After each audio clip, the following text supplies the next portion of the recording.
Go away, you swine! Leave, or I'll make you bleed! These all came from the swamps. Could be toting contraband. Holmes! Help me! Do not fight the calling! Blood! I beg of you, Holmes! The day! Relieve your blood! Oh, no. No, it can't be. It can't end like this. Again, this nightmare haunts me. It won't let me forget. How did this all begin?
Good morning, Holmes. Looks like a typical London day. Fog in the morning, fog in the afternoon. Ha! And here's a surprise. Fog in the evening. Good morning, Watson. Can you imagine? I have been at it since 5 a.m. and I scarcely think my list of patients for the day has even been touched. What is more insufferable, I haven't even had a moment with the morning paper. They say the minister will assuredly... Holmes! Whatever is the matter? You haven't heard a word I have said. It is the tedium, my dear Watson. Life is ordinary. The papers are lifeless. Any hint of audacity, and dare I say romance, has vanished from the criminal world. Holmes, it is only temporary. You know perfectly well that sooner or later an exceptional incident will occur in London or thereabout, which cannot rest till the talents of Sherlock Holmes are called into play. Then it will be up to your agile wit to set things right, which should satisfy your constant need for mental gymnastics. I hope the heavens hear your words, Watson. I hope they do indeed. I must take my leave, Holmes. I have an appointment with a rather odious man, Captain Stenick. He is apparently in a state, with near tachycardia due to some problem involving his manservant. Why don't you get out for a brisk walk, Holmes? Perhaps buy a newspaper or visit that fellow, Barnes, over on Glentworth Street. You might remember him, the bookseller. He has some new volumes of the particular sort that should occupy your mind for a time.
The Strand! The Strand! By the Strand!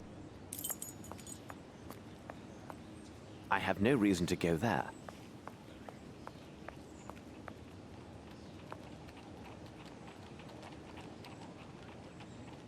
Strand! Strand! By the Strand!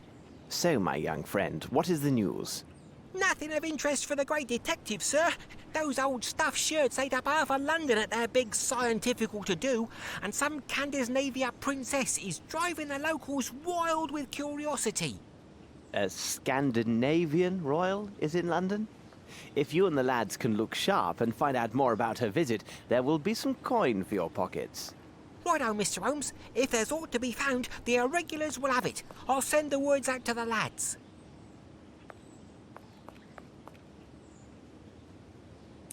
It is necessary to keep my informants in fighting form.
pardon me. I'm looking for the Barnes bookshop. Would you happen to know it? I know the place, know it well, Mr. Holmes. The bookshop is on Glentworth Street. Take your first right and then the next left, and you'll find it straight away.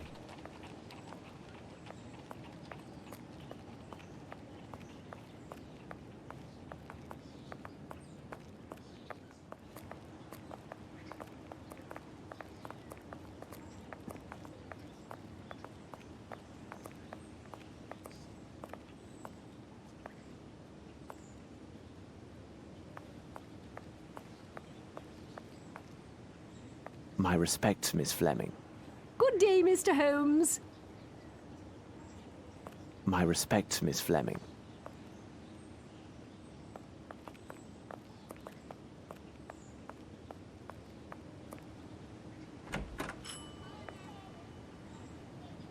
Good morning, Mr. Holmes. How are you? I have some new novels that should interest you. A nice illustrated volume on fish and a collection of legends on piracy. They must be here somewhere.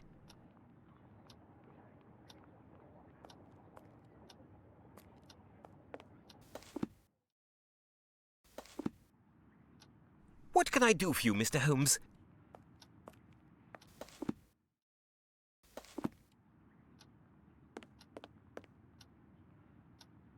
Appears to be a trace of shoe leather.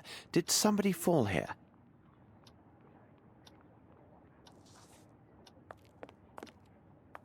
Those flowers need watering. By the way, Barnes, before some misfortune befalls you, I am quite certain Miss Fleming, the flowers saleswoman, would prefer chocolates to a fractured bone. But how could you know that? Indeed, even she, I told no one about this. Other than Dr. Watson, that is. Oh, I see now how it goes. Not at all. Watson would never reveal a confidential matter of professional trust. He did, however, mention your fine shop and your novelties. Knowing his views on classical literature, I doubt there would be any inducement to enter your shop unless it was professional business. What would trouble a man of your age and position, sufficient to require the services of a doctor? I noticed trace of shoe leather on the stepladder and deduced that you no doubt lost your balance, fell, and likely suffered a nasty sprain.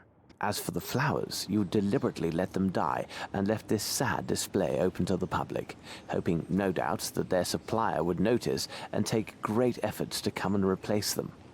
Also, I know Miss Fleming to be a statuesque woman, so typical of the Scandinavians. I noted that you would likely wear shoes with a higher heel, so that you and Miss Fleming, should she arrive, see more eye to eye. Unfortunately, climbing about on ladders and the like in such shoes is a risky business, isn't it? Indeed, it is, Mr. Holmes.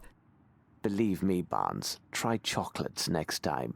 And besides, it requires a bit more than well-heeled shoes to find a proper soulmate. Don't you agree?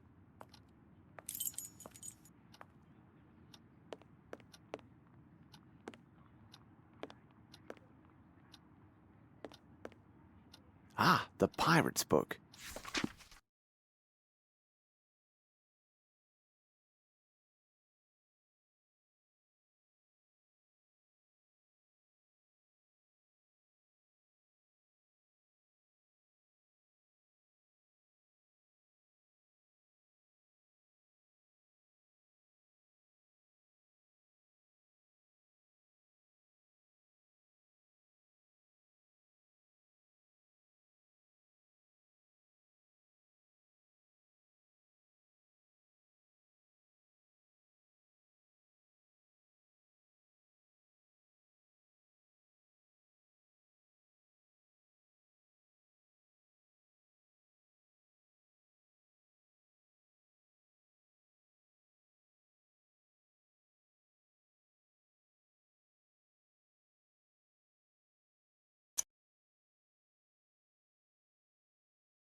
book about sea fauna.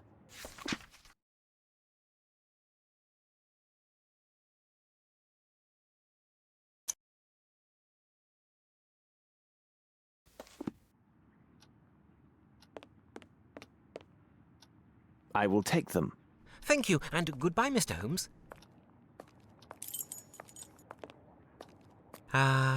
Miss Fleming.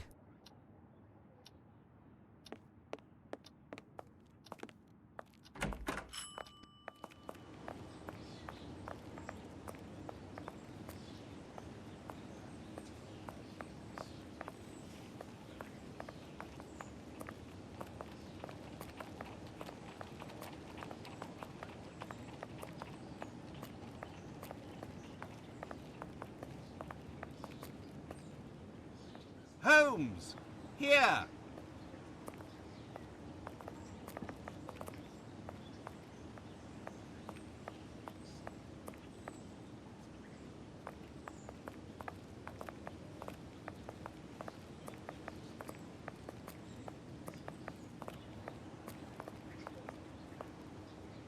Ah, it's good that I found you, Holmes.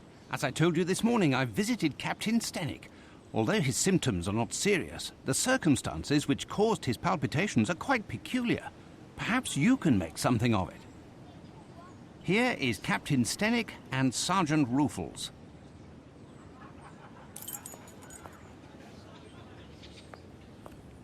What do you make of this, Holmes?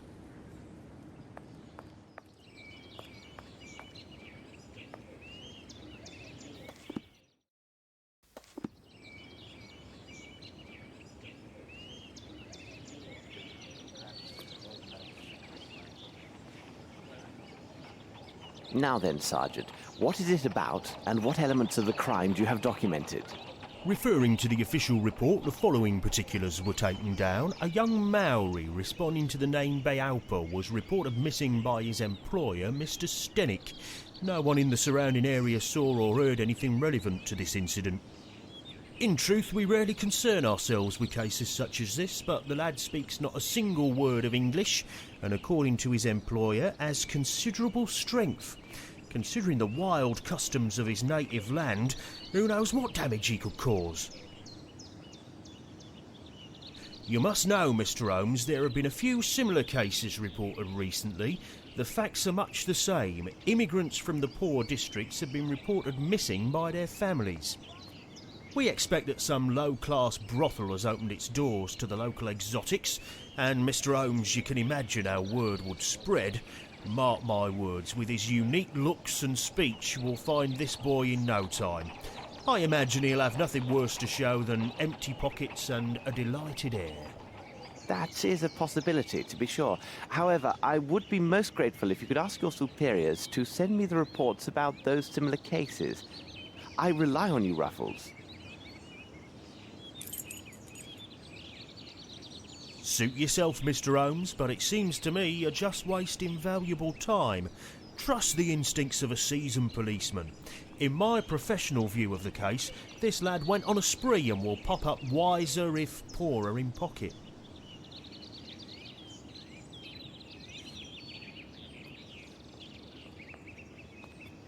Captain, I understand from Watson you are quite upset. Any man will be the same, and with less provocation. My servant has left in the middle of the night. Damned ungrateful after all I have done for him. To top it off, he knows not one word of English. Finally, if he causes any damage, I will bear the brunt of people's anger and suffer the consequences, as I am the person who brought him to England. How long was he in your employment, and is he accustomed to vanishing in this manner? We returned from Australia more than 5 months ago now. But to his credit, he never left this house before now. He is afraid of the city, as are many inhabitants from open spaces. Could he have stolen something? Upon my word, no. How much money does he have on his person? Frankly speaking, he didn't have any money. I kept his wages for him, and they are in my safe. In any event, what the deuce would he have a need for money? Who knew that he worked at your home, and had he any contacts here in London? Anyone who deals with me professionally knows Beaupa is my personal servant. As for his contacts, they are limited to the delivery men who bring food or other items to my home. What reason could he have to see anyone other than myself? Watson, continue your search here. I must follow another lead.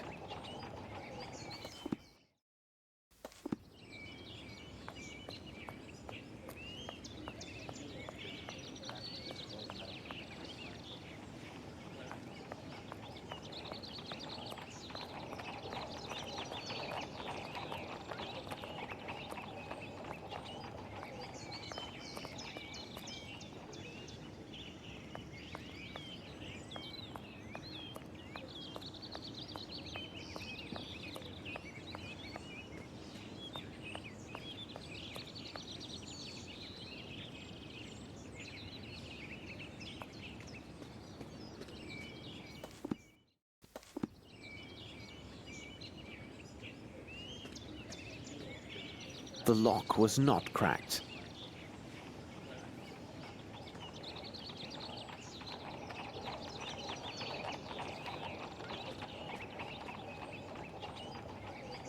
Flaxen, yellow in color.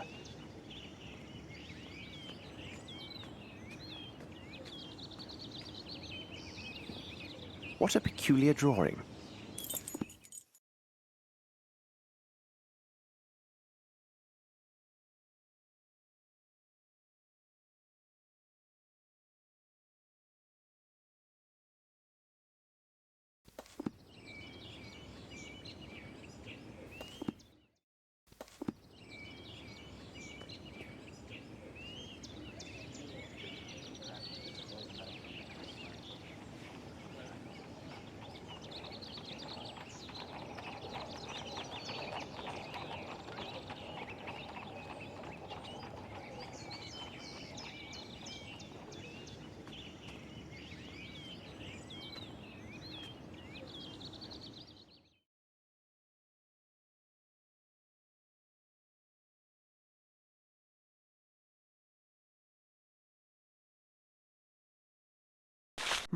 This appears to contain some measure of opium.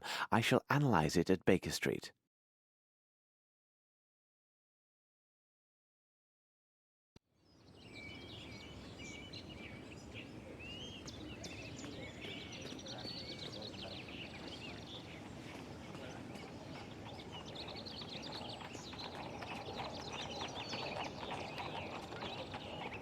Footsteps.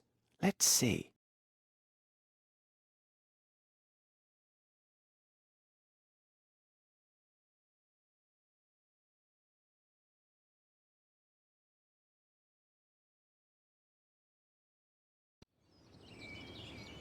Footsteps. Let's see.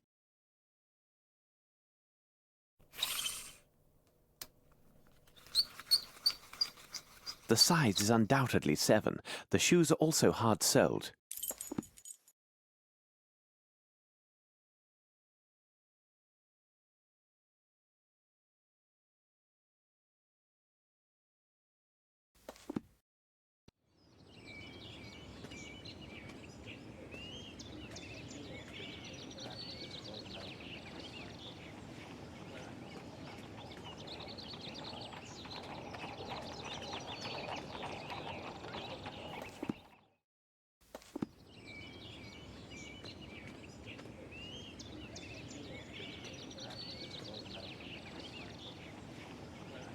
Footsteps.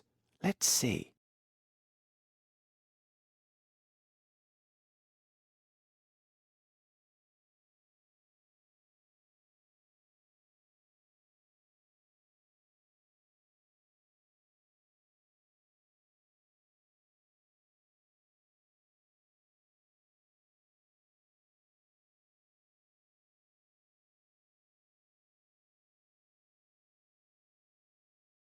The right shoe is missing a nail.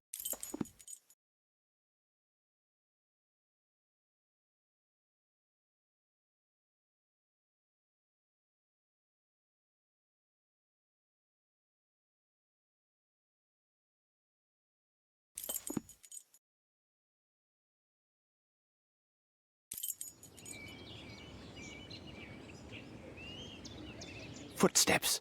Let's see.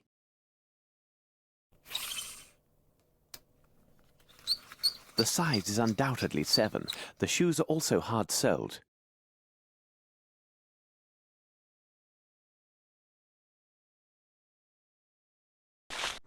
How strange.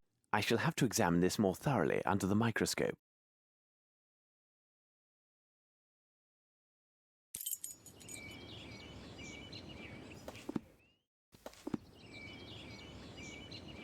Yes, there is something here.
Yes, there is something here.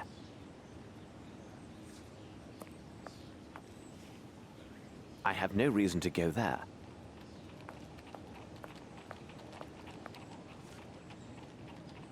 This should prove useful.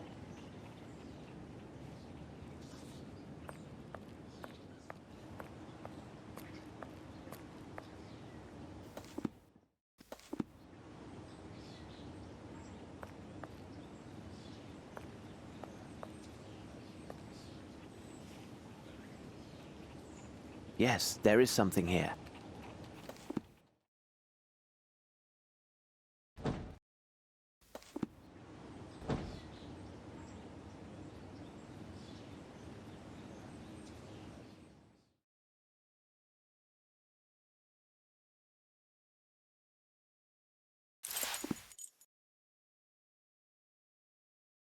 Fibers. Why are they here? It will be necessary for me to examine this more closely at Baker Street.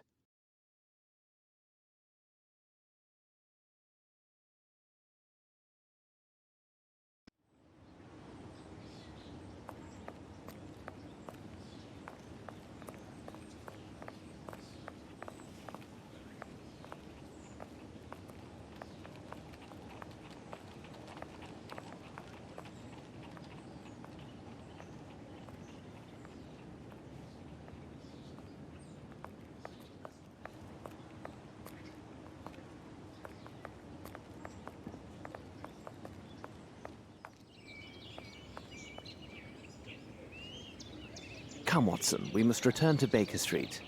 What do you make of this, Mr. Holmes? Mr. Stenick, I wish my news were your servant simply left your employment voluntarily for the service of a more honest man. Unfortunately, I don't have that pleasure. In truth, the news is grim indeed. Your servant was seen in the company of 2 men yesterday.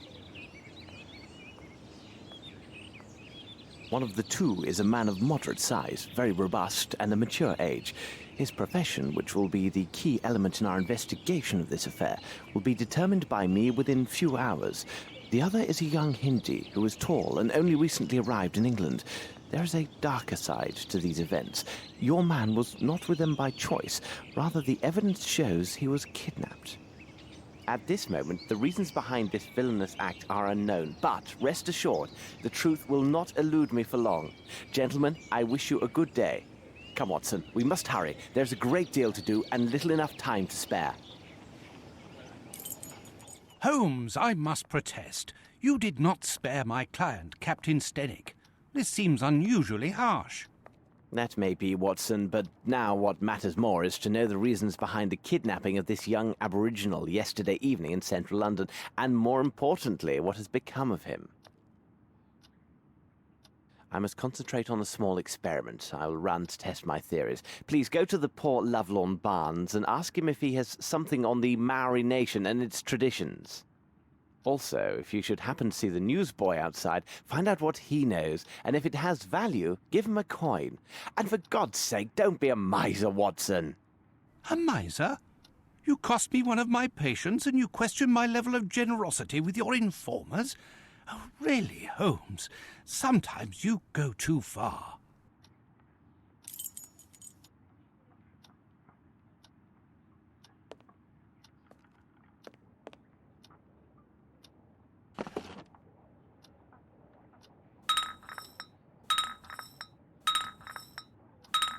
Nothing.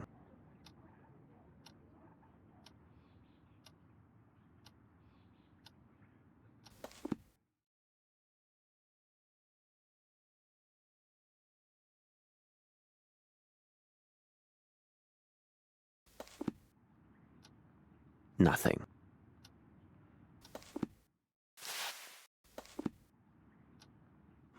Very interesting.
According to this monograph, the fish scale appears to be from a perch, a saltwater fish with high commercial and culinary value.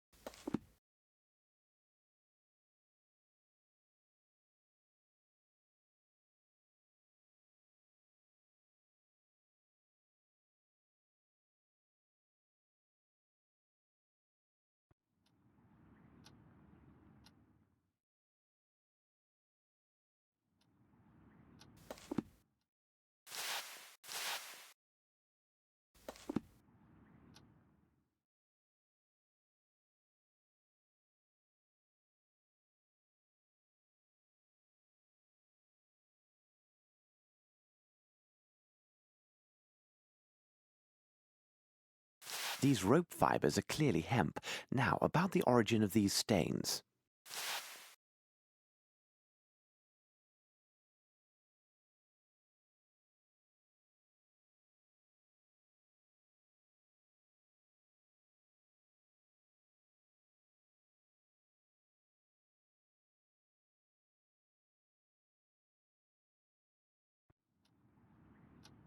Nothing.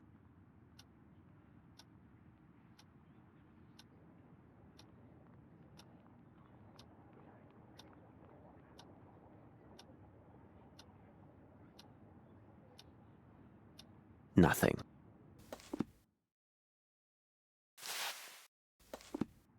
Nothing.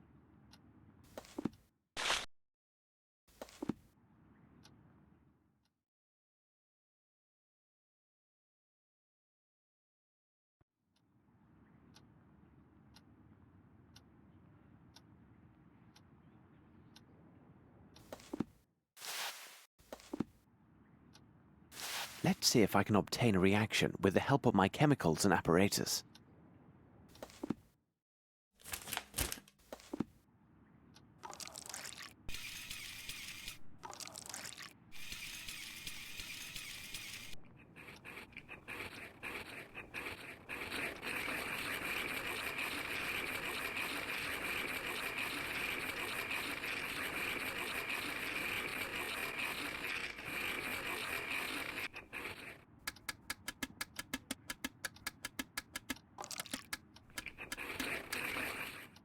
This is evidently coal soot mixed with water, and given the absence of any salt particulates, it must be fresh water.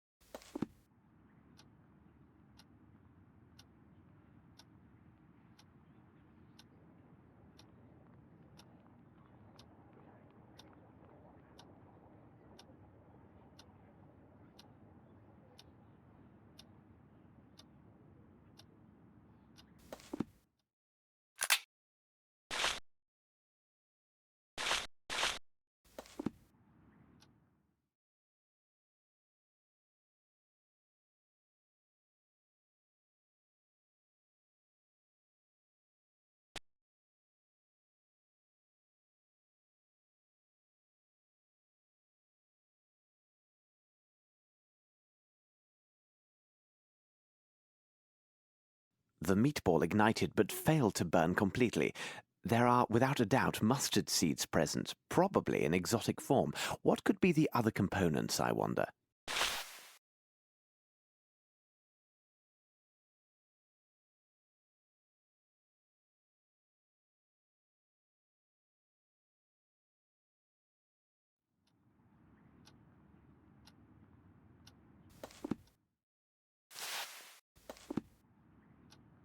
Let's see if I can obtain a reaction with the help of my chemicals and apparatus. Now it can't be used for anything.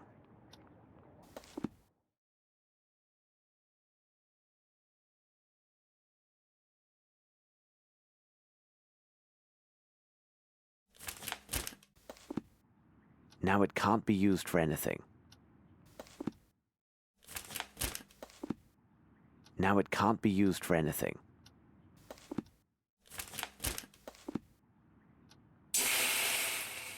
Perhaps if I apply heat?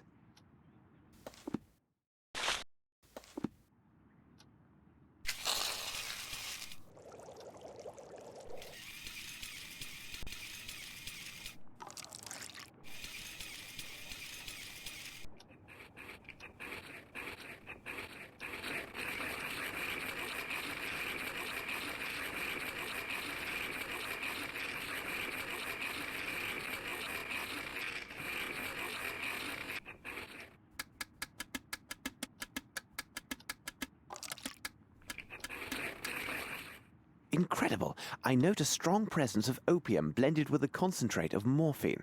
The remaining elements are a mystery to me.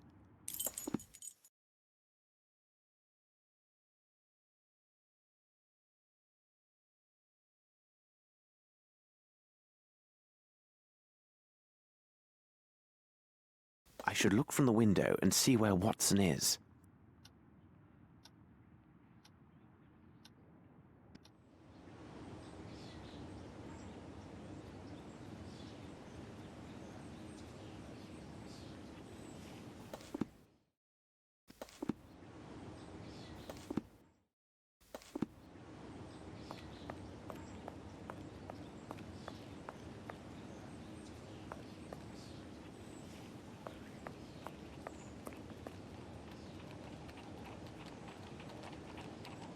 There's a good lad. How does it go? Hello, sir. My associate, Sherlock Holmes, said you might have information for him about... now, what was it? The Princess, Gov. He was looking for the scuttlebutt on this here princess what be visiting. Exciting goings on. Her bodyguard went missing the first morning after she got here. Nice job to look after a princess's body, innit, sir? They say he went out on the town having a go with the ladies, if you get my meaning. Like as not, he was trapped by some gang of toughs. Otherwise, who'd get the best of him? A proper giant he was by all accounts. Do I get me coins then, sir? Oh, thank you, sir. Obliged, I'm sure.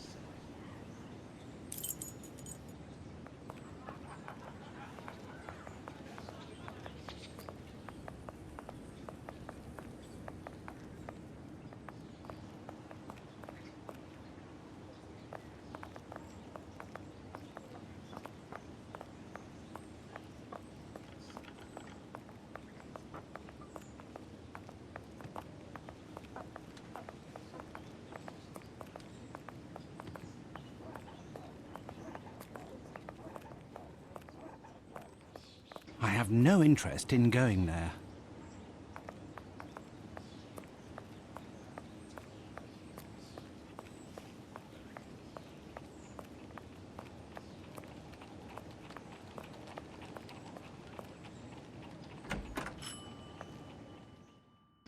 Good day, my dear Barnes.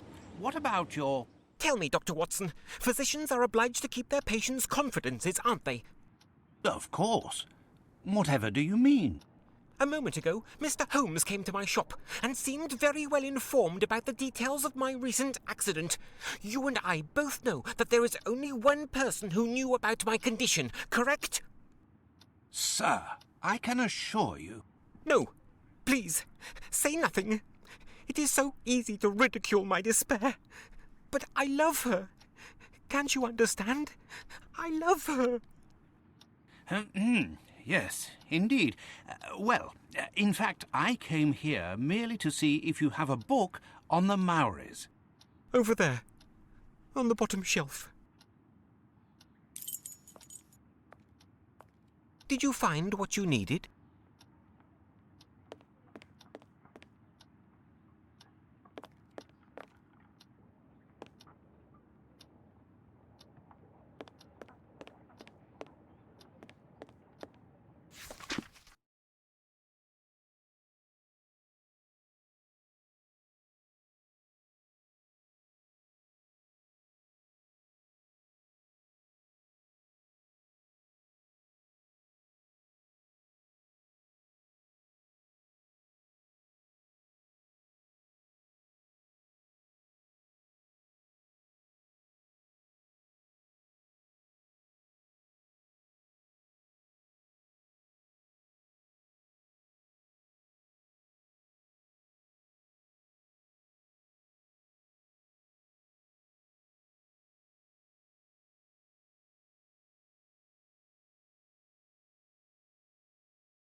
I will take it. Farewell, Barnes.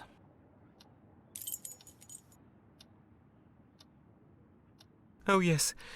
Doctor, farewell. Love is cruel indeed. Oh, yes. Doctor, farewell. Love is cruel indeed.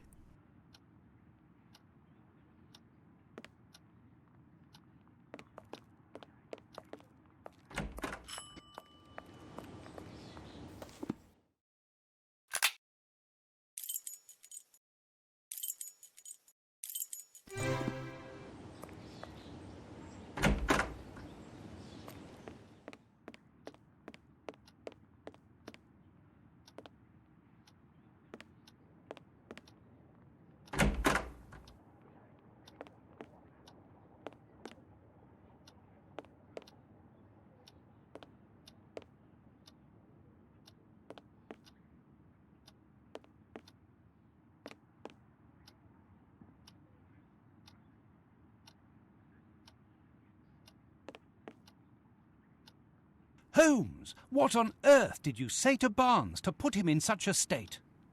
Not now, Watson. Although I'm sure this bit of news is most significant, it must wait. We are piecing together a singular affair. This abduction story is much more complex than it appears. As I noted before, our next move is to locate the place of employment for one of the villains who abducted the young Maori. What part of London would such a man call home?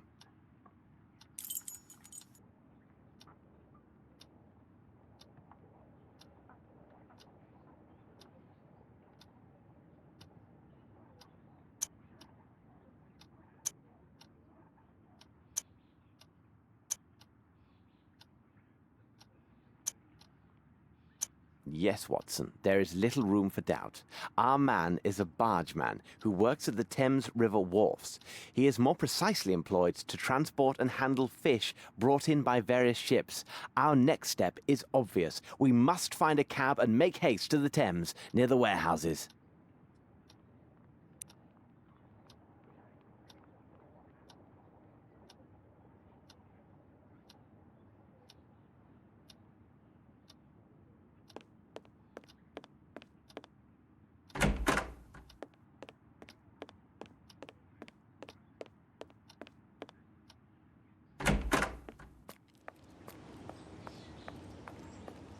The Strand! The Strand! By the Strand! Good day, Mr. Holmes. Let's go.